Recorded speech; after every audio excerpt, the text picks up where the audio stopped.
We're going to start with Excel today. And Excel is just an electronic version of a numeric scratch pad.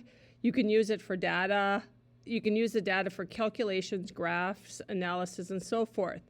A worksheet is what you see in front of you. This is one worksheet.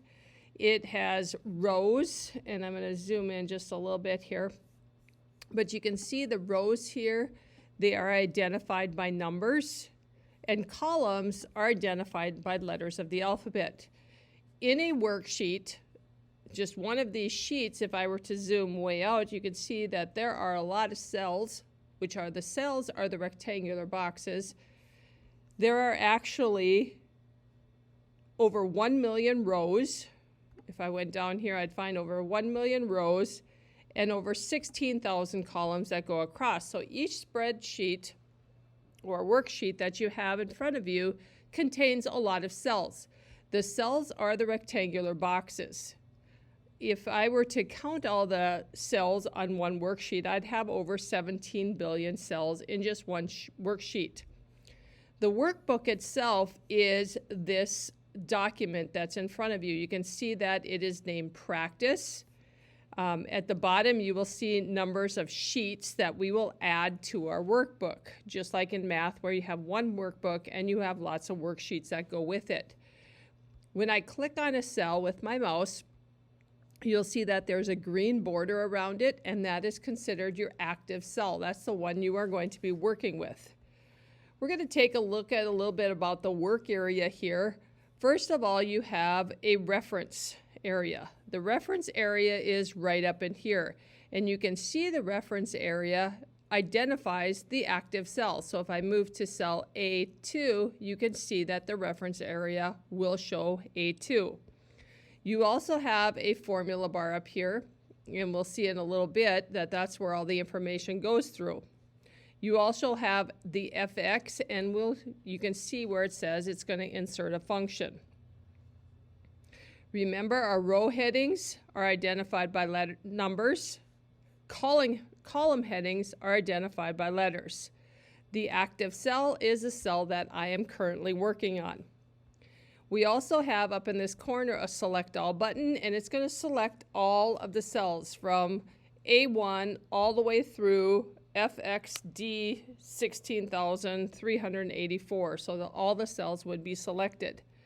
You have a menu bar up at the top, and you have also your standard toolbars, and this will change according to what tab we are selecting at the top. Again, we have our title bar. Right now, that's what our document is named. We also have scroll bars, so when we start scrolling, you'll see that there's scroll bars on the left or on the right side and at the bottom. And we also have view buttons down at the bottom here. The view button, the first one here, the normal one, shows your view as all the cells. So when I zoom out, you can see all the cells. If I click on the second one, that is our page layout. And then the page break view, since I don't have anything on my screen, you're not going to see that, but I would say the majority of the time you are going to work with the page view workout or view. Moving around on the cell is the next thing that I'm going to talk about. Is if I click in here, I don't want to have to constantly move my hand to my mouse and keep clicking on the cells. So to move to the right, I can do a couple of different things. I can hit my tab, will move me there. If I use Shift tab, it's going to move me back. If I use my return, I'm going to go down. If I use Shift return, I will go up. You can also use your arrows that are on your keyboard. Or I can go up into my reference area, and if I were to type in C10 and hit return, it would jump to that spot.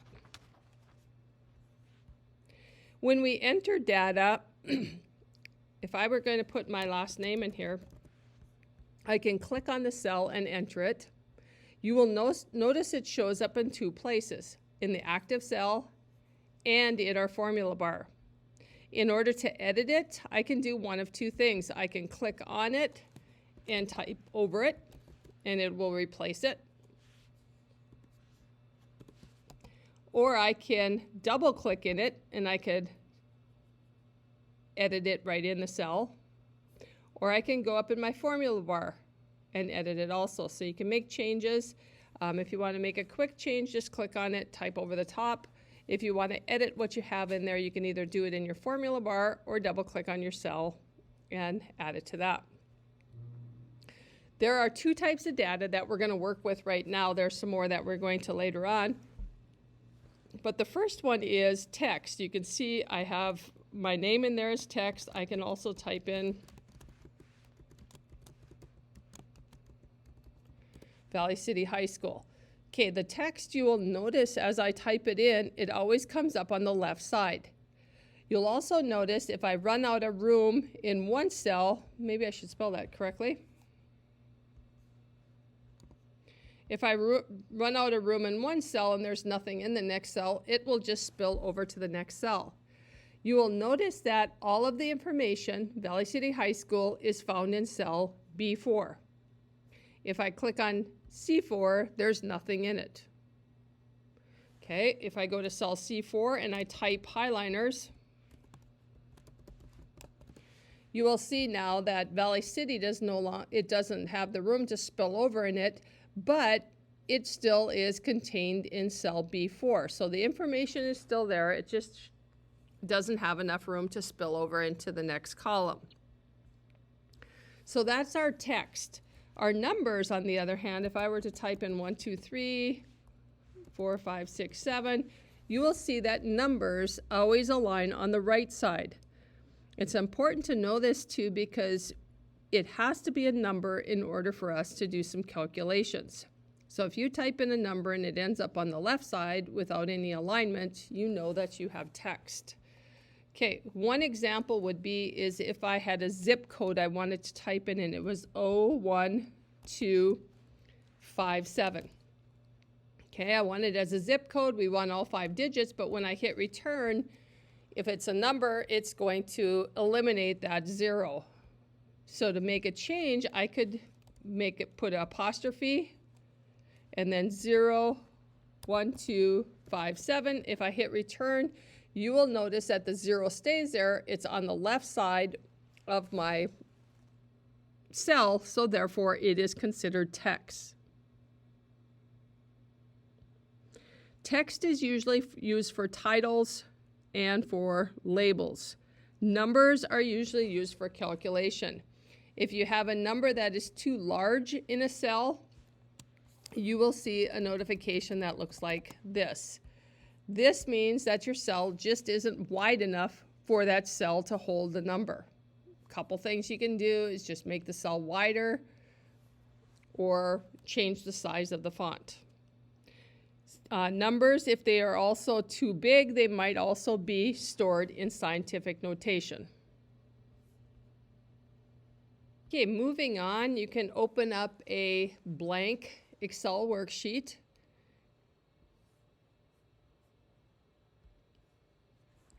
Save it in your folder as practice. When we create a new worksheet, you will notice at the bottom here we have sheet 1, sheet 2, sheet 3. I have a couple extra in here. But what we're going to do is we are going to type some information into this first sheet or the second sheet, whatever you have. So go down to where it says sheet 1 or sheet 2, whichever one your blank one is, double click on it and type in bowling. And then once you click out of it, you can see that your sheet is titled bowling. I still have sheet 2, which has all my junk from the previous lecture. Okay, I'm going to give you just a couple of minutes to type in the information that's here. So you can pause the video, get yours to look like mine, and then continue on with the video.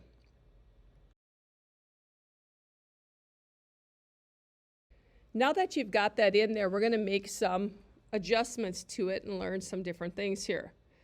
Let's select cell A1.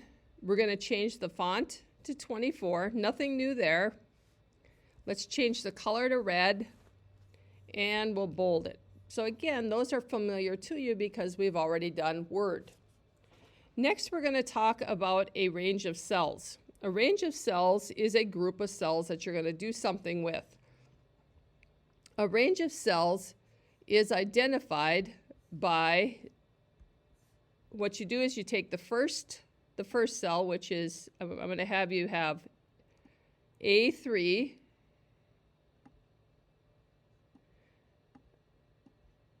and then there's a colon, F3. So when you look at a range of cells, it will be identified this way. I'm not very good with drawing with my trackpad here, but okay, so what this means is when you see something like this, it is a range of cells from A3. The colon here means through.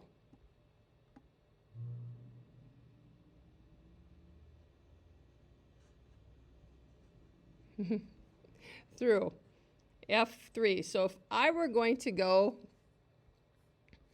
and select that range of cell A3 through F3, I would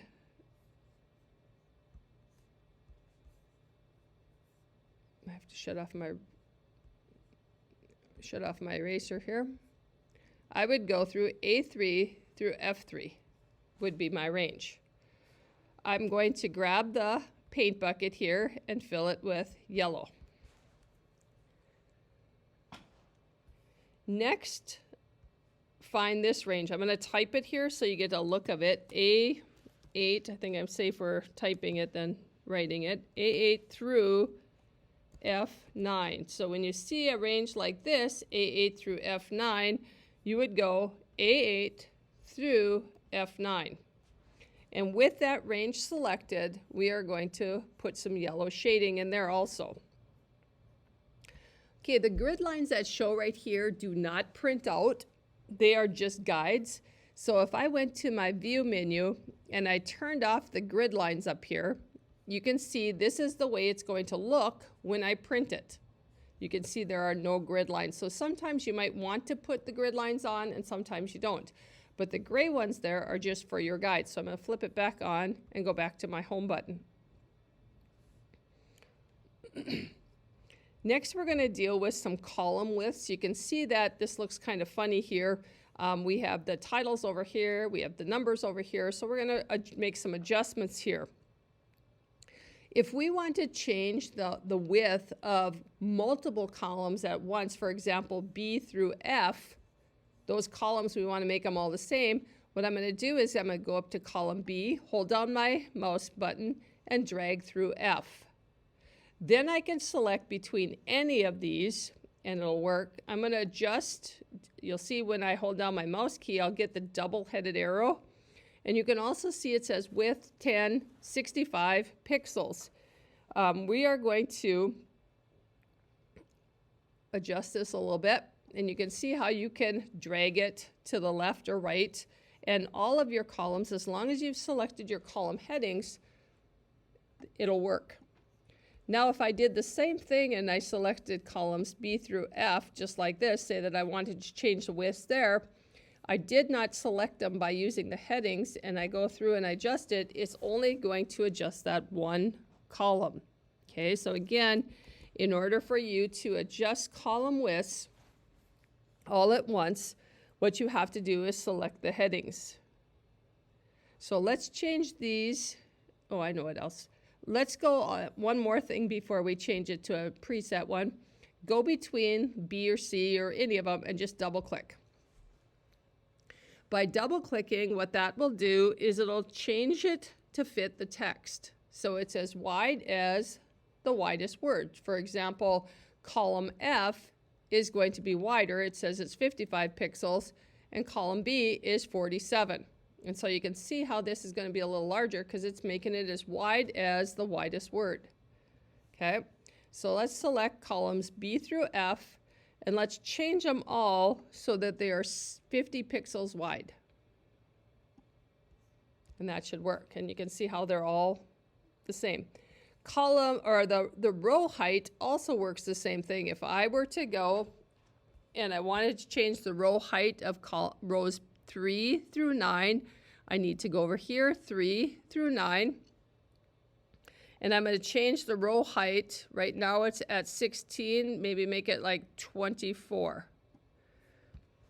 And you don't have to do this, but you'll see that if I decided I just wanted to select my table here and I wanted to adjust the row height, it's only going to adjust that one row. Again, just as a little reminder, we have to select the rows by the numbers on the left side. And again, you could do the same thing here. If I double click, it's going to make it as tall as the tallest words in there. But I'm going to go back and I'm going to make it a row height of 24. And they're all going to be the same. Something else you will notice is the alignment.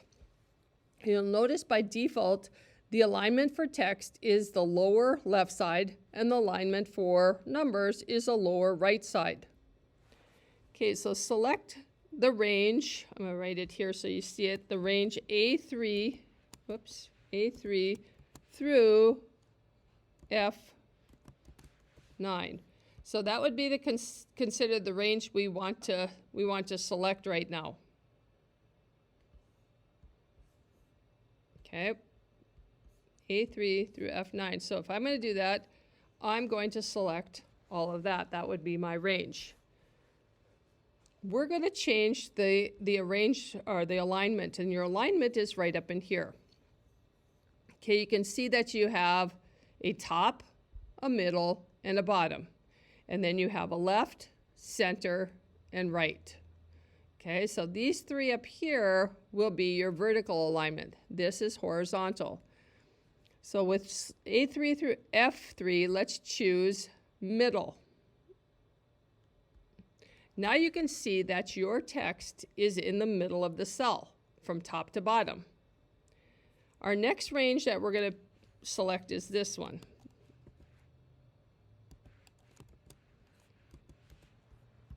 Okay, go through and select that one. B3 through F9. Oops, B3 through F9.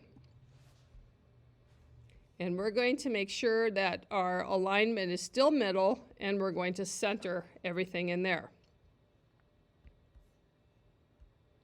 Now we're going to choose this range.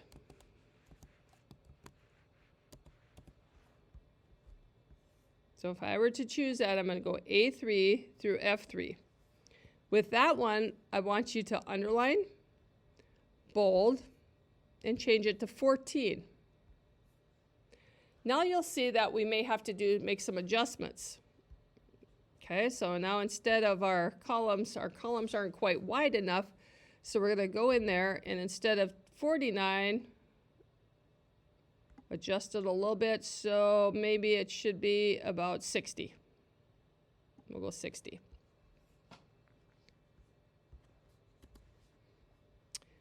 Okay, our next range that we're going to select, I'll just type it in here.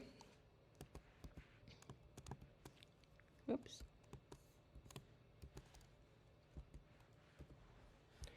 Okay, we've done this one before, A3 through F9. And again, we're formatting the cells even though they're empty. When we start filling them in, it will be formatted for us. This one, we're going to add the borders to it. Okay, because remember I told you the grid lines don't show up, and you can see when you go up here to your borders, you have all kinds of options here. We're just going to select all borders. Okay, so now if I went to my view, shut off my grid lines, you can see that I have borders on all of those. Get rid of that. I'm going to put my grid lines back on again. Go into creating formulas. We're going to start first of all with this cell down in B8. Okay, when you create a formula, the first thing you always do is you put an equal sign. So if I were to create a formula to add up all the scores from game one, it would look like this: 120 plus 99 plus 130 plus 213. And I hit return, and I get the correct score. If I did not put the equal sign in front, so if I took that away, it would just look like a regular formula. But I'm going to put that back there. Okay, this is one way, and you can see up in the formula bar the formula that I have. This is not a good way of creating formulas, because if you look at it, it says 562. If I were to change Fred's game to 100, it's still going to stay at 562 because in the formula, it has the raw number up there. Okay, so I'm going to put that back. A better way of creating formulas is to use cell references, and it's going to look like this. I'm going to put the equal sign in there. I'm going to take whatever is in cell B4, so I'm going to click on B4, and you can see whatever's in cell B4. Then I'm going to add whatever's in cell B5, and then I'm going to add whatever's in cell B6. I need to put a plus sign in there, and you can see my formula generating up here along with it down in the active cell. And then I'm going to click on cell B6, hit a plus sign, and B7, and hit my return. You'll see that we get the same number here as our total, but if I were to go change Fred's from 120 to 100, it would update that formula. I'm going to put it back to 120. Okay, that is all great, but if I were to add a row here, if I click on row 6 and I insert cells and create a blank, and I put my name in here, and you can do this too. If I put 100 in there, it's still going to stay at 6 or 562, because if you look up at the formula, it says, if I click in here, it's going to say take this cell plus this cell plus this cell plus this cell. By adding that new cell, it did not update it. Okay, so you can give yourself 100 there. We'll give you whatever, 120 and 99. Okay, a better way of creating a formula is to use a function called sum. So I'm going to type in equal, and then I'm going to type in SUM, left parenthesis, and then I'm going to pick this range here. So I'm going to hold down my mouse key and drag through the 5 cells, and you can see the range has built up B4 through B8. And then I hit return, and it is correct. Okay, I can do it for this next one. A different way of doing it is I can type in equal, and from the drop down up here, I can choose sum if I'm not sure how I'm going to do it, and you can see it's going to pull in the correct range, but we got to make sure we double check. Okay, and then we're going to do the same thing over here. So it's just equal sum, left parenthesis, you put in your range, and then you hit return. Okay, you can also do it over in cell E4. So we're going to do equal sum. I'll let you go through and figure out your sums for all of those. So you can pause the video and then fill out all your sums.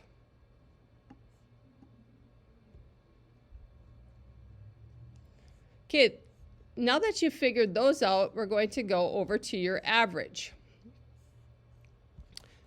Then we're going to average out what Fred bowled for the 3 games. So again, we start with equal, and you can see I have a formula builder over here, and I'm going to type in average, and it's going to be those 3 cells. So basically what it did was it added those 3 cells and divided by 3. So equal average in those 3 cells. Okay, and so what I'd like you to do now is figure out the averages here and here. So pause the video and figure those out.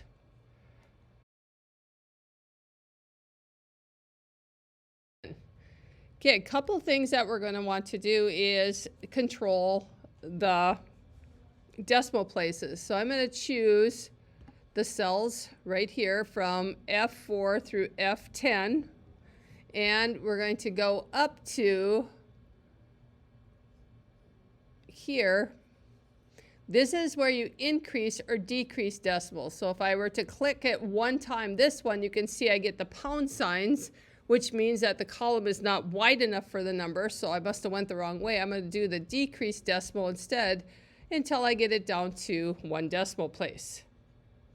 And we will also select B9 through F10, and we will hit our increased decimals so we have the same number of decimal points there also.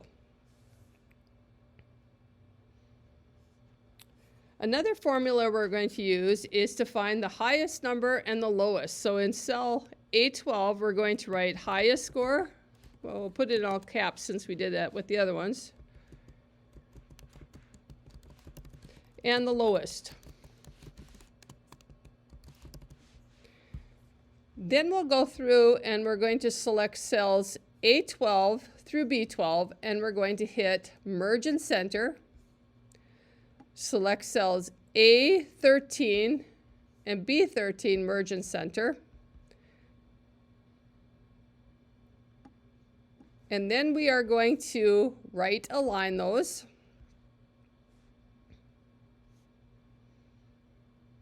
We'll select those 2 cells, put some shading in there the same color, and we're going to do all borders.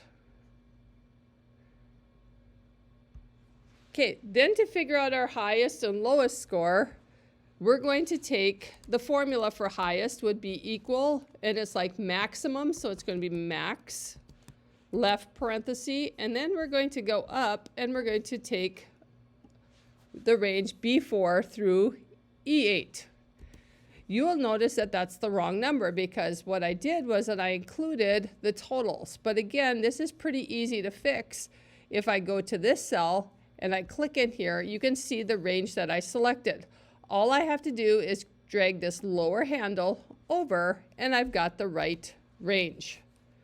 The lowest score then would be equal min for minimum, and we will take our range B4 through D8, and our lowest is 78. If we want this formatted the same way we have up here, I could select cell, I'm just going to go to cell C9, click on my format painter, and drag through, and you will see that it is now centered and it has 1 decimal place. Just a couple more things with numbers. Let's go to an empty cell like C16 and type in the number 1, 2, 3, 4, 5, 6, period 7, 8. Okay, this is just a general number. If you look up here, we've got some options here. If I were to change it to currency, you can see that it's going to be too small. Okay? So what I'm going to do instead is I'm going to take off 2 of these digits just so you can see. Okay, with your currency, you can see that it's going to put the $ and the comma. If I go back to that cell and I choose accounting, the accounting will look like this. It's more spread out. If I have a wider column, you will see that the $ stays to the left. Whereas in currency, I'm going to flip back to currency, it hugs the number. Okay, I'm just going to undo it a couple of times to get back to the normal number. Okay, if I have the number 1,234, just the plain old number, and I choose the comma here, by doing that, it'll add a comma and 2 decimal places. If I use the $ up here, it tells me, if you look at the pop-up that shows up when I go up there, it says it's accounting number format. So if I use that $ there, it is going to look like the accounting part. And then you have your percents where it will move the decimal place 2 spots.